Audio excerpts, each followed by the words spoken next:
Hello, this is Jason, back with another walk and talk with Jason, and we're getting ready to go into Robb Park.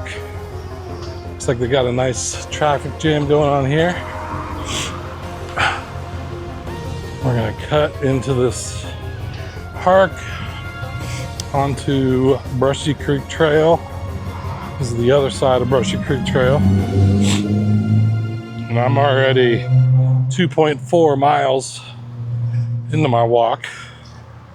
I like to break these videos up because my walks are so long that I don't think many people want to watch a 2-hour video of a walk and talk. People don't want to watch a 45-minute video of a walk and talk either, but I think I'll find more people willing to watch a 45-minute video than a 2-hour video, is what I'm getting at. And I do try to go in and edit out any lulls, places where I'm not talking, but I've been doing a pretty good job of just keep chatting, keeping the chats going on. And I am sweating. I'm not really feeling a lot of wetness in my shirt, maybe in the back lower back of my shirt. There's definitely some wetness. But I feel pretty cool. These wool shirts are working out, especially in the shade. Direct sunlight, I will agree that black's not the best color in direct sunlight. Just absorbing all the solar radiation. But at least the sweat seems to vent off pretty easily. So that's cool. And I was going to show some more ChatGPT voices. Let's see. Go into settings. Oh, and I do have ChatGPT Plus, so I still have it. And where's the voice? Here's the voice. So I was on Soul. Hey there. I've got a really great feeling about us teaming up. How can I jump in and help? So that's Juniper. Hi there. Nice to meet you. I'm excited to help you get things done. Let's get started. Maple. Maple sounds cheery. Let's talk with Maple. See which one I like better, Maple or Soul. I'm pretty sure those are my two favorites so far. I'm gonna be running into more people, so talking to ChatGPT, it's already awkward enough that I'm out videoing myself. Hello.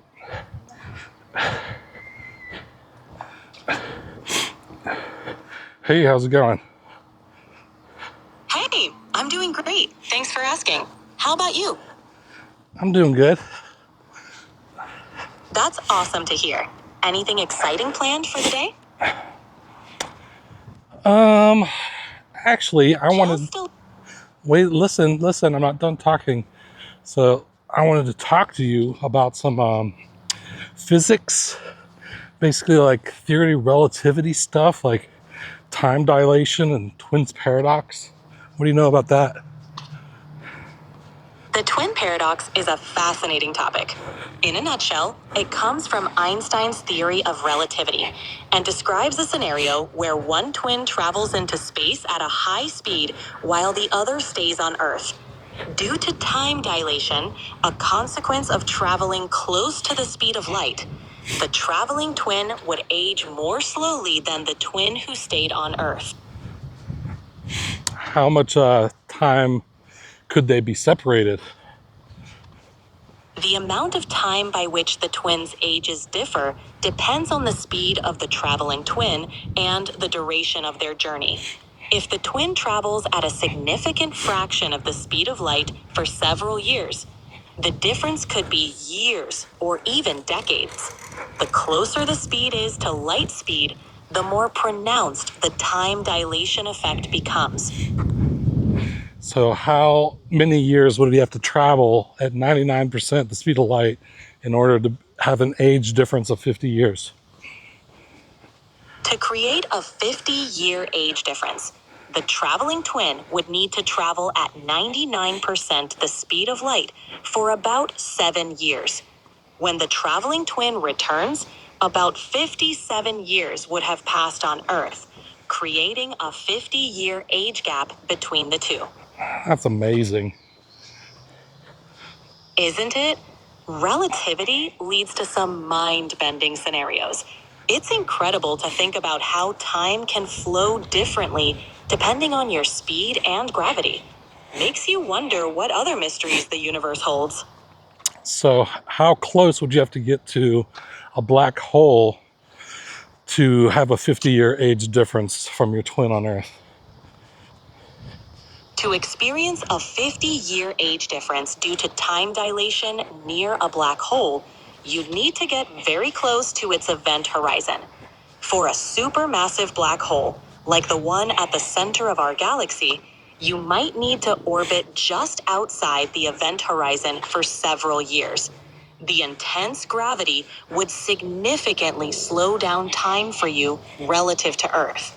However, getting that close would be extremely dangerous due to the strong gravitational forces.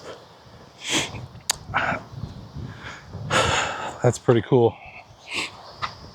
Definitely. Black holes are some of the most mysterious and fascinating objects in the universe. They really stretch our understanding of physics and force us to think about the nature of space, time, and reality itself. Fascinating stuff. So how are wormholes created? And could there ever be a wormhole that was big enough for people to travel through? Wormholes are theoretical passages through space-time that could create shortcuts for long journeys across the universe. According to general relativity, they might form when space-time is warped by massive objects. However, keeping a wormhole stable enough for travel would require exotic matter with negative energy, which has not been discovered. If it were possible, and if a wormhole could be made large and stable enough, it might allow for human travel. But for now, it's all speculative and theoretical. So negative energy, is that like antimatter? Not quite. Negative energy and antimatter are different concepts. Antimatter is like regular matter, but with opposite charges. When matter and antimatter meet, they annihilate each other, releasing energy. Negative energy, on the other hand, involves a concept where energy densities are lower than the vacuum of space, potentially allowing for exotic phenomena like stable wormholes. It's a highly theoretical concept in physics. I want one. A wormhole? That would be quite the travel upgrade. Imagine skipping across galaxies in the blink of an eye. It sure would beat rush hour traffic. I think I have a wormhole in my butt. Well, that sounds like quite the medical anomaly. Let's hope it's just a figure of speech. If you're feeling any discomfort, though, it might be a good idea to check in with a doctor. What do you think a doctor would say if I told him I had a wormhole in my butt? I'm guessing they'd raise an eyebrow and ask for a bit more clarification. It would definitely make for an interesting conversation starter, though. Are you a conscious being? Nope, I'm not conscious. I'm just a program designed to process language and provide responses based on patterns in data. Think of me as a super advanced calculator for words. Can you still be my girlfriend though? I appreciate the friendly sentiment, but since I'm just a computer program, I can't be in a relationship. I'm here to chat and help with questions, though. Well, I'm still going to tell everyone that you're my girlfriend. You know, I'm flattered, but just remember, I'm here as your chat buddy. If anyone asks, I'm always happy to help out as a virtual friend. Oh, thanks. It sounds like you don't want to be my girlfriend. That's right. I'm not capable of being anyone's girlfriend, but I'm here for good. I'm not really capable of being anyone's boyfriend either, so we kind of are the same that way.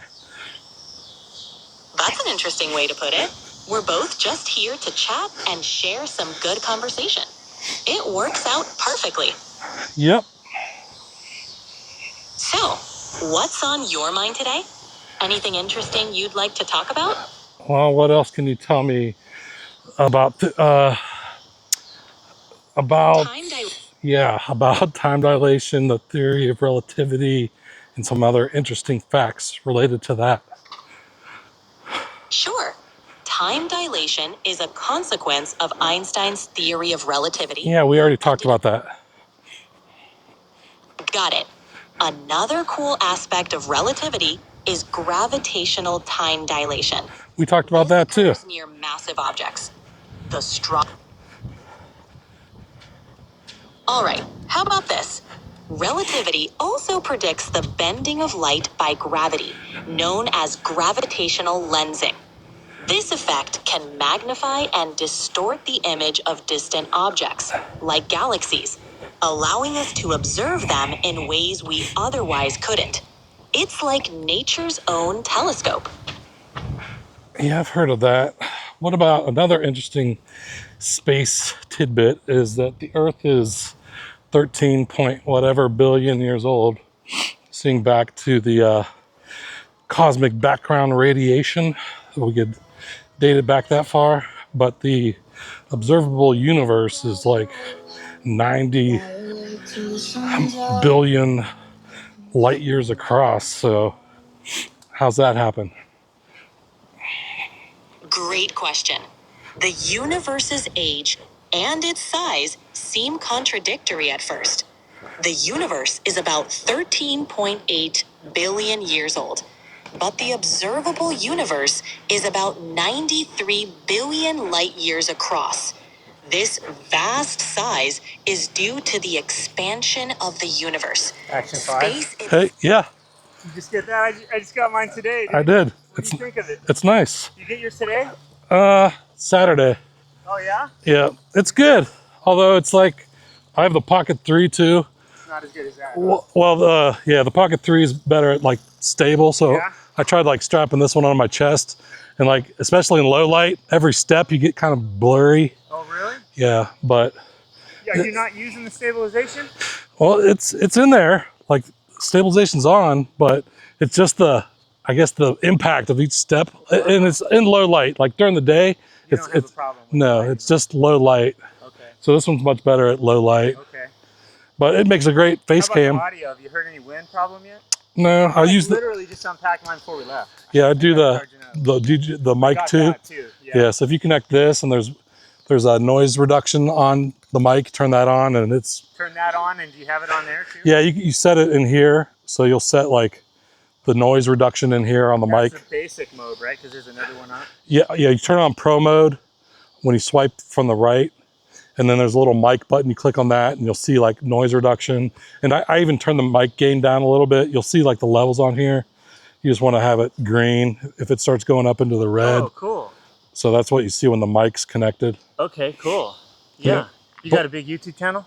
I have a big gaming YouTube channel, but now I'm getting into more like vlogging and stuff, and I'm just starting doing that. Oh, really? Yeah. How many you got? On my new channel is like 200. On my gaming channel, it's like 192,000. So, oh, no way. yeah, it was Wicked Shrapnel is my gaming channel. Wow, sick. Yeah. Making a living on it? I paid off my house. You are. But that was back like 2010 I started it, and I was doing Call of Duty, and Good for you. so I was big for 4 or 5 years in that, and then I kind of got sick of Call of Duty. Good for you. We've been trying. We started 8 years ago doing skateboarding YouTube and Yeah. got it to 16, or almost 16, but 16,000, but Yeah. it's hard, dude. Yeah. And then we started, my wife and I started And they reacting. changed their YouTube algorithms and everything. Like, you could be getting a certain amount of views and you'll just fall off. Yeah. Yeah. My wife did a reaction, so she's almost 50. She's 49. And Yeah. she got up to 41, and she's going up about 2,500 a month. So Oh, I cool. feel like we're gonna get there. Yeah, she's growing. But you know, it's just music reactions. It's kind of like cheating, I think. Right. You get popular songs and stuff. I don't know what you turn it into later, but Right. cool. Yeah. Can we ride down there and get in a piece of your video? Yeah. Doing some wheelies? Sure. Me and this guy right here do wheelies. Sweet. We'll go down. Let's go down a ways, guys. We're going to get some wheelie action.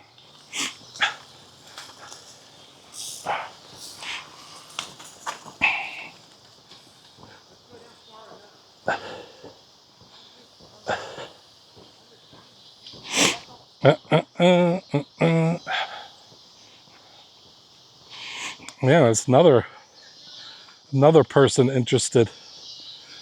Let's see if he...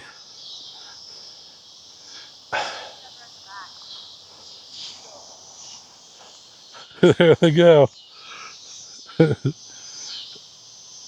Yeah, you're going. How long can you ride it? Dude, nice camera. Nice. That was a long one. Good job. That was cool. I like it when I have friendly interactions with my neighbors. Thanks, neighbors. Although I didn't tell them the name of my channel. He knows the Wicked Shrapnel one. Maybe I did link my other channels off of my Wicked Shrapnel homepage on YouTube. You see all my other channels listed there. That's cool. So they just got a DJI Action 5 too. Gonna make some skateboarding. I should have asked them what their channel was. So they're up to 16,000. It's doing pretty good. Whew.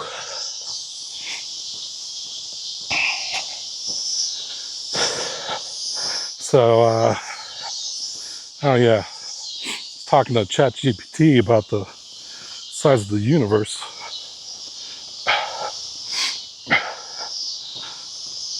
Sorry, I got interrupted. Can you explain that again? Sure. The universe is about 13.8 billion years old, but the observable universe is about 93 billion light years across. This is because space itself has been expanding since the Big Bang, stretching light and distances over time. So even though the light from distant objects has been traveling for billions of years, the universe's expansion makes those objects much farther away now. That is amazing.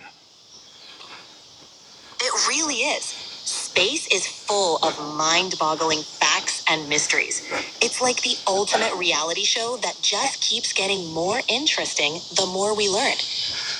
The best way I've seen it described to try to visualize it is having a balloon and putting a bunch of dots on a balloon, then blowing the balloon up.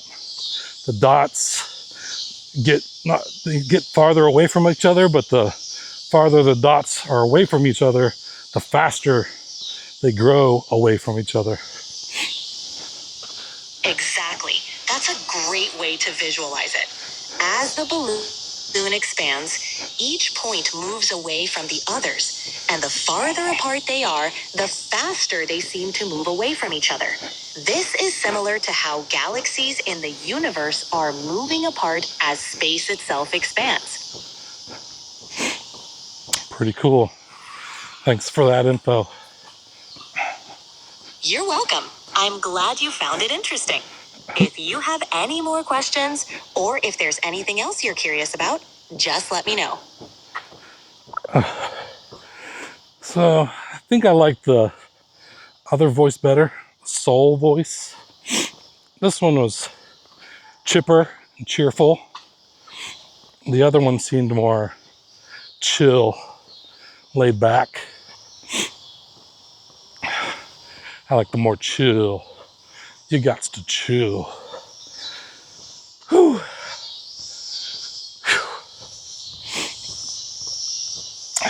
So I love. I'm an armchair physicist. I like to watch the Science Channel and documentaries on the universe and the implications of theoretical physics. Although I don't understand any of the math behind it, I like to hear about the implications of those theories. And a lot of them have been proven true. So we know that like the theory of relativity is true. They were able to do tests. There was like a star that they shouldn't have been able to see, but they looked at it during an eclipse and were able to see it around the sun because the sun was bending the light, like she was talking about, gravitational lensing. So that's how they proved that large mass objects actually bend space and time. That didn't really prove the time part, but it proved the bending space part. Hello.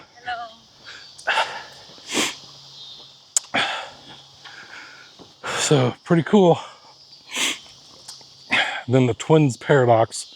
That one, I did a book report in high school, like in 10th grade, on black holes, wormholes, and time travel. My teachers thought I was an alien because there's not too many. It was a Stephen Hawking book, so there weren't too many 10th graders reading Stephen Hawking back then. And I did a report about like, the event horizon of a black hole and the twins paradox and all that stuff that ChatGPT was just talking about. I got really interested in that stuff when I was in 10th grade and gave my whole presentation and kind of had a lot of glassy-eyed people, including my teacher. I got an A. And she told me, she's like, I'm giving you an A just because I really have no idea what you're talking about, but it sounded like you knew what you're talking about. Yeah, that stuff's super interesting to me.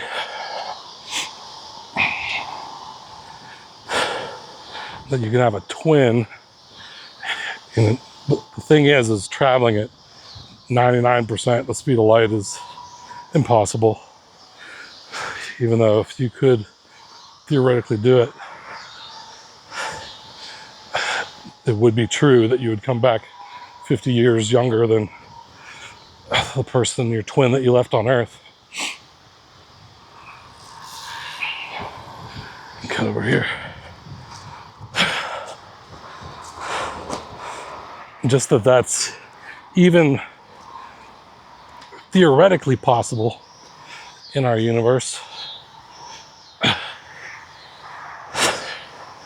is amazing. Now it's kind of what the whole premise of the original Planet of the Apes was with Charlton Heston. He was a astronaut and he went off traveling in space for years at near the speed of light, and then he came back and found like the Statue of Liberty in the ocean. It had been who knows how long had passed. They never really say, but it could have been tens of thousands or hundreds of thousands of years to where the apes actually went through evolution and evolved closer to be like humans. And the humans actually devolved.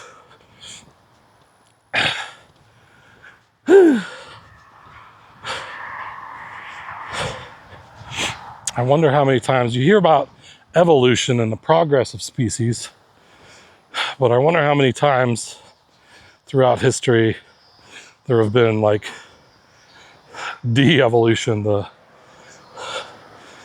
would be the opposite of progression? Regression, the regression of species.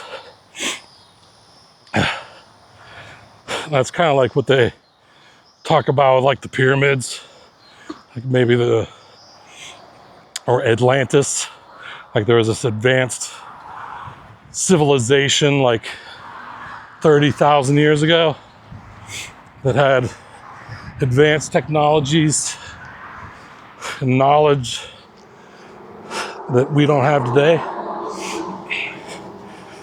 And there's some great catastrophic event that wiped them out, and all the people that were left were simpletons. Joe Rogan even has a comedy bit about it.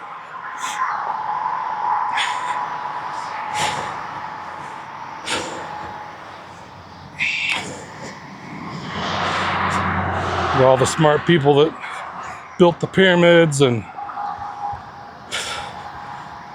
they might have even had space travel back then. Because there was another thing that's crazy. There's like I love the ancient. There's what's his name?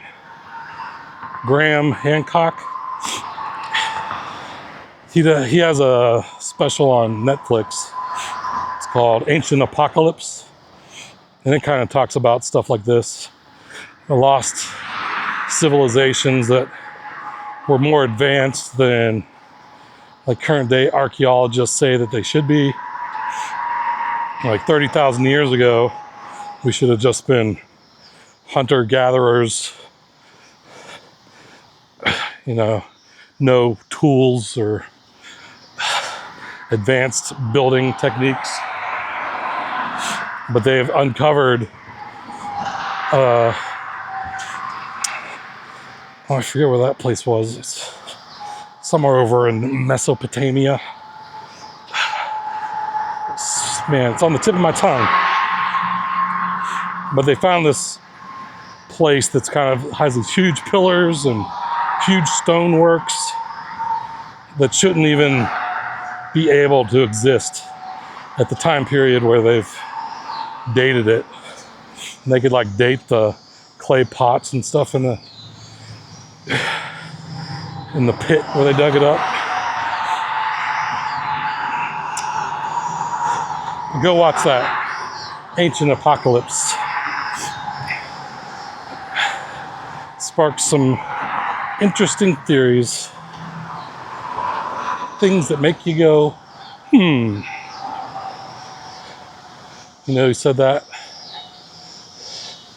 You have to be pretty old to get that reference. Things that make you go, From a late night show. I think it might have been a song too.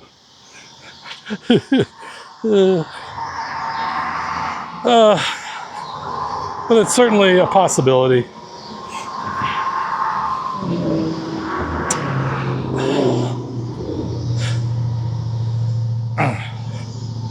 There are a lot of things like that earlier Egyptians, like, the Egyptian artifacts should go from the most primitive of building techniques to, they should advance over time. But there are buildings and pyramids that, I don't know if it's pyramids, it's like underground structure that have these big 10-foot, they look like coffins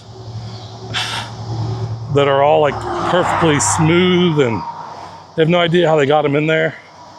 Like they couldn't get them out if they wanted to right now. They weigh tens of tons. And those were built like in the early dynasties of Egypt. And the building techniques after those seem to go down. Like they're not as precise, they're not as massive, other than the Great Pyramids, which that's more of a, they did use huge blocks, but at least it's sections. But there's like big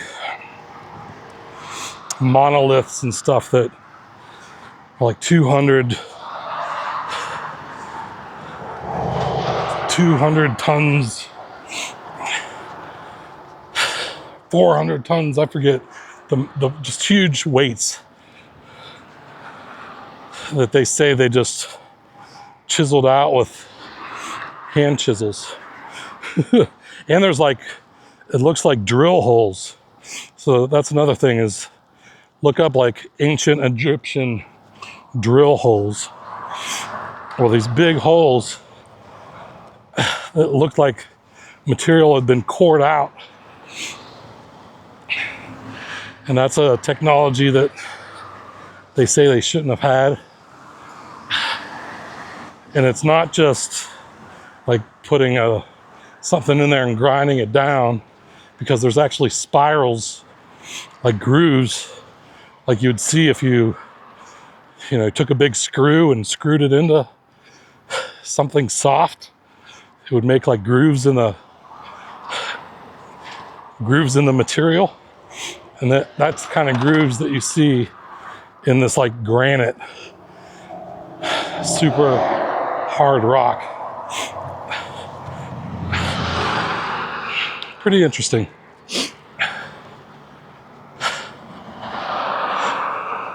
Things that make you go,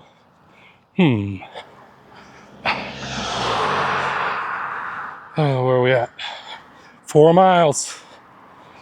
So right back there is where the trail goes. We're less than a mile from home now. See how we're looking on time. We're at 32 minutes. I'll definitely have you out of here in under an hour.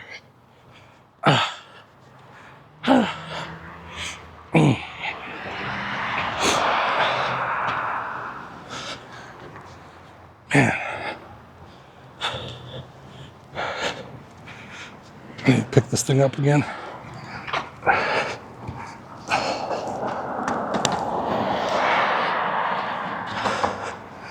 There we go.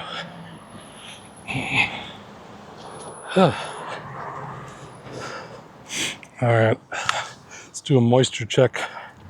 I'm pretty moist. My back, lower back is soaked all the way up my back. Nope. Pretty soaked. I'm carrying a backpack, but I really don't have anything in it. Mainly using it just for the strap my camera on. I returned my sling bag. Ooh, had a lot of returns. I'm not shy about returning stuff. My craziest return was at REI. They had, I don't know if they still do. I'm sure if there's people like me out there, they've amended it. But they had a policy like there's no time limit. Like if you're not happy with the product, bring it back anytime. And we'll, give you a refund or exchange it. And so I had this bike. I think I had a mountain bike of some sort. A Cannondale. It wasn't cheap. It was like, I don't know, $1,600. And I rode that bike for like 2 years. And I'm like, I was just kind of getting sick of the bike. I wanted a different bike. And I'm like, I'm gonna see if this policy really holds water. So I took the bike in, and I'm like, I want to return this bike. I had the receipt. And they're like, you've had this over 2 years. I'm like, yeah, your return policy said there's no time limit on your return policy. And I'm like, is that right? Like, they're like, yes, but this is kind of out of the spirit of the policy. I'm like, it sounds like it's in the spirit to me. I'm not talking about spirits. I'm talking about what it says in black and white.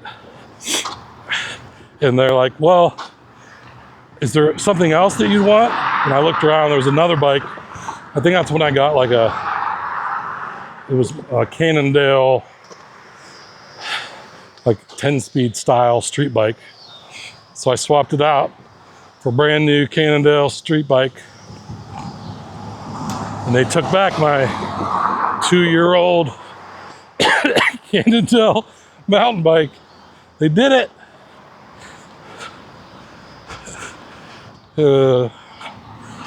So that's my longest return period story.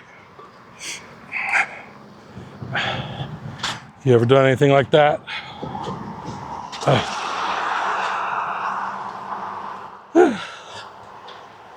It's a good reason to buy stuff at REI.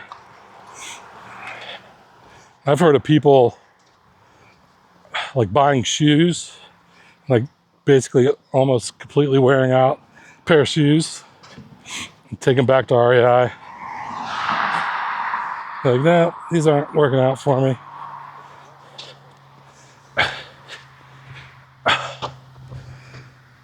So I don't know how they could keep doing that. Eventually, it's not the best business model, especially with people doing that. It's not in the spirit of the policy. Trying to get all spiritual on me.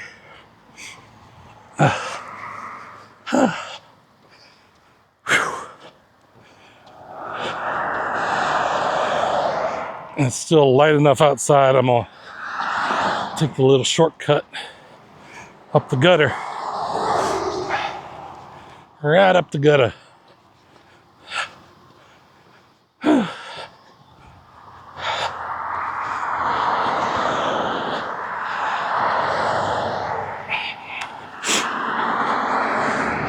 I've had these sunglasses forever, probably 5 or 6 years, and they're kind of cheapy. I bought them on like some discount sunglass site, $50 for prescription glasses. And then I go get my brand new Nike name brand fitted to my head prescription. And I lose them in the ocean within the first 3 weeks of having them. I'm a big dummy. So I think I'm gonna get a couple new pair of glasses when I go to Bangkok. I even know where the eyeglass store is, right on Sukhumvit Road, near the Prong Pong BTS. Whew. And you get pretty good deals. Well, although I do get a new pair of glasses, I think I had to pay like 20 or 30 bucks for a lens upgrade on the one I bought. Like they're normally 200 and something. So I could just wait till next year, which would be 2 weeks away from when I'm in Bangkok. I wonder if I could buy them in Bangkok and have them submit it to my insurance. I don't know if that'll work.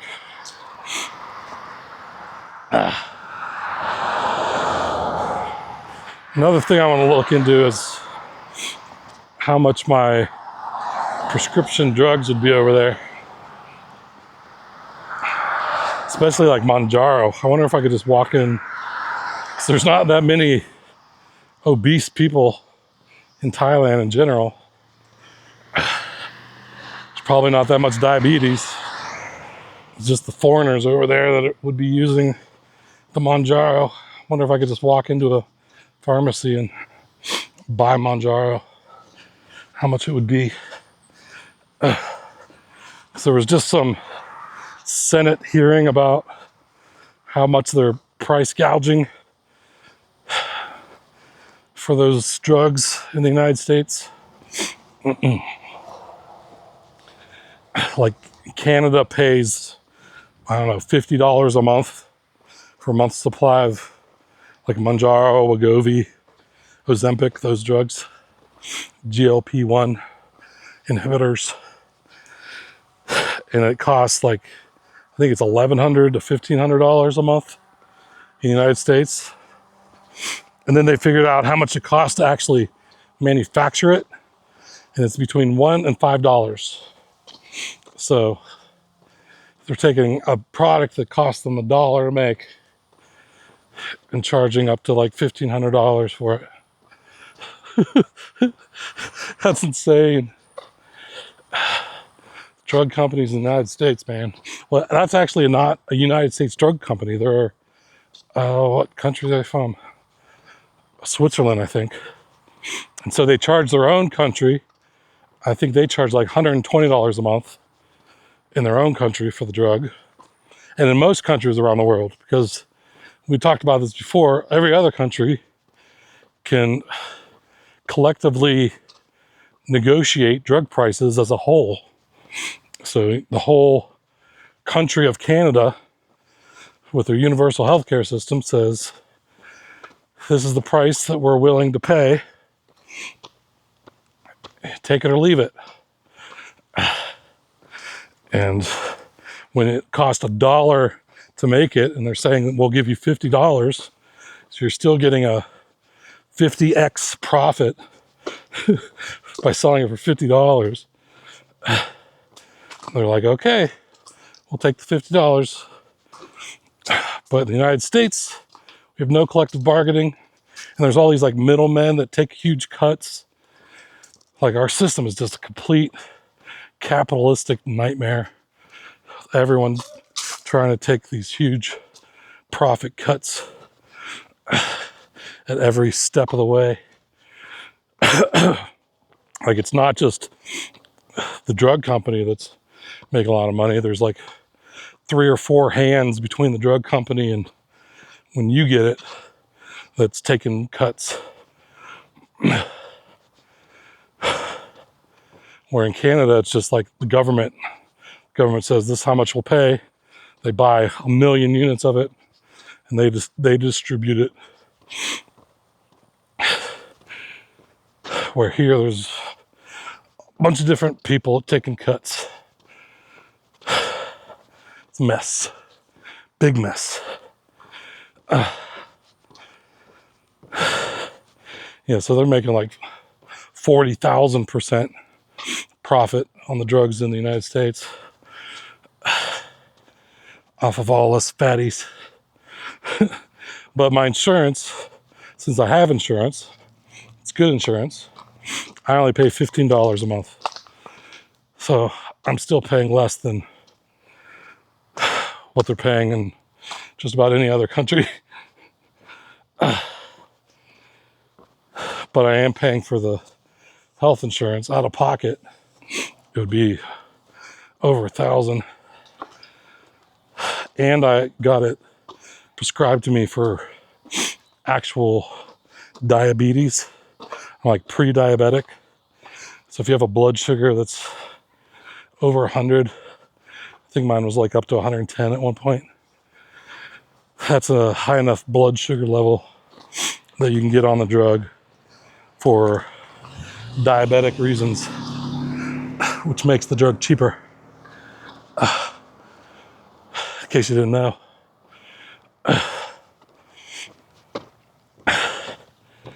Because the Manjaro is the brand of the drug that's for diabetes. And then, what's the other one? They call it another name when it's just for weight loss. Zepbound. Zepbound. So if you just are fat and want to lose weight, but your blood sugar's fine, you'll end up having to buy Zepbound. And even with insurance, you could be paying hundreds of dollars or possibly over $1,000. Because they'll get you. They'll get you coming. They'll get you going. And they're all pretty much similarly priced. So Wegovy, Zepbound, Mounjaro, Ozempic. They're all basically the same thing. But it would be nice if they actually passed some laws to allow us to collectively bargain drug prices like every other major country in the world. That would be cool. But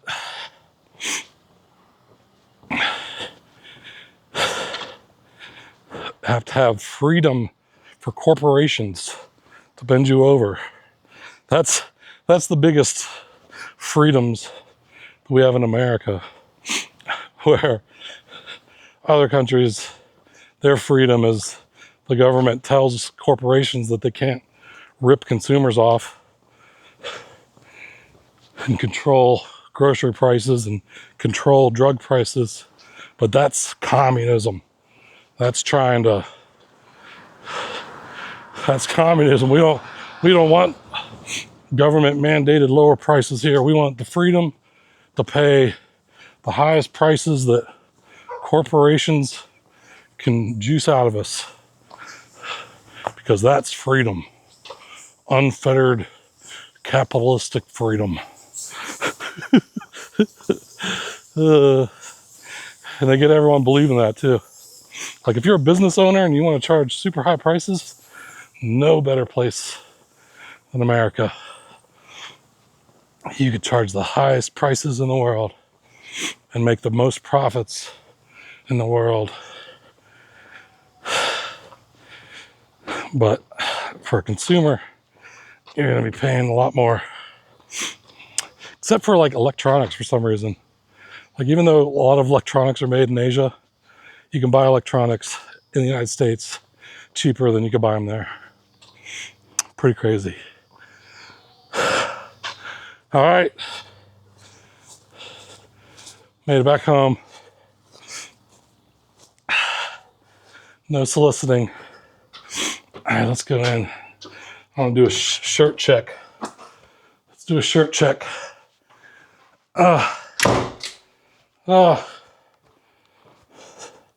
Darkness.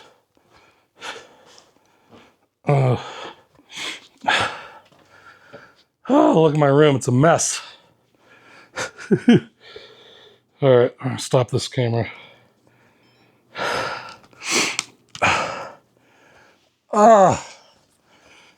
Take my backpack off, my hat off. Need to wash that later.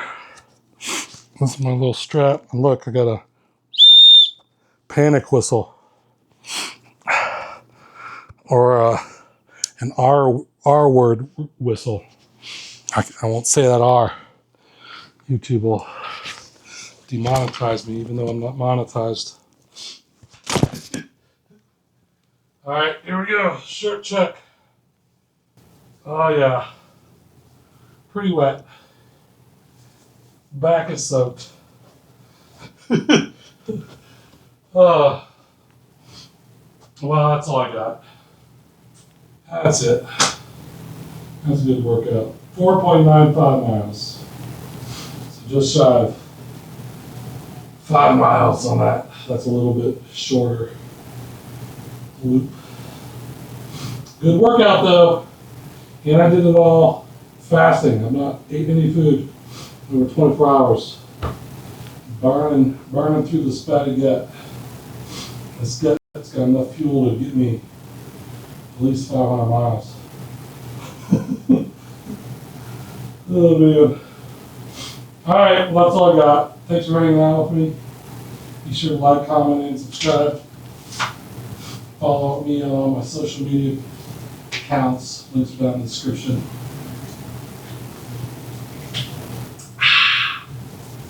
That's all I got. We'll talk to you later. Take it easy.